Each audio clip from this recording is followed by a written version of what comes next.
Today I'm going to read a passage from Matthew chapter 28, right at the end of Matthew, talking about, as it is Easter, Jesus' resurrection from the dead.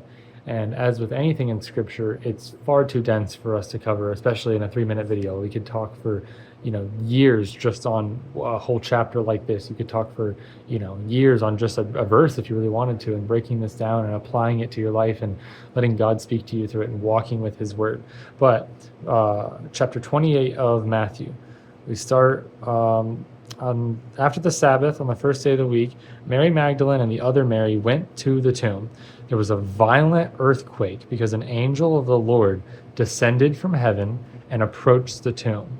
This angel, he rolled back the stone and was sitting on it. So he rolls this massive stone away, and it's just, straight up like chilling, just sitting there on the tomb, or on the stone, the door to it. His appearance was like lightning, and his clothing was as white as snow.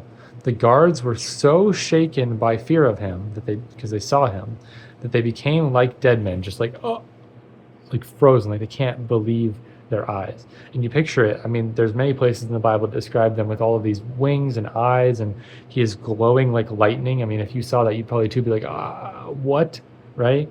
What are you supposed to do? Like, I'm supposed to guard this. Yeah, well, what is happening? All that's out the window. Verse 5, the angel told the women, do not be afraid, don't be afraid, because I know you are looking for Jesus who was crucified. So he was crucified, he died. The angel says it here. You can look at the original writing of this, but just the angel agreeing with what the religious leaders said earlier in the chapter before, and what the Roman officials say. And so he's saying, yes, Jesus was crucified. He is not here, for he has risen just as he said. And so this is a reference back to Jesus himself saying time and time again, yeah, I'm going to raise from the dead. Yeah, I'm going to literally after 3 days raise from the dead. And he said this. And so he's saying, just as Jesus said, it's how it's playing out. And so if Jesus was a deceiver or an imposter, if he was lying about this, then it would be impossible for him to be raised from the dead. He was just some guy, right?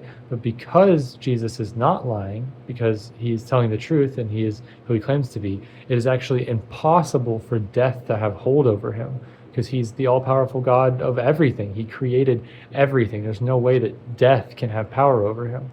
And so then going on, the angel tells them to come and see the tomb, and then go and tell the disciples. And that's the same charge Jesus gives to people later on of come and see me, be with me, and then go and tell the world this good news.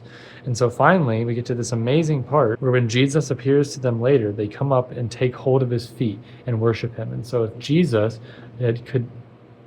if death could not be over Jesus and you take hold of his feet, then death cannot be over you. And he is capable of breaking any chain or situation that you have problems with, because he is greater.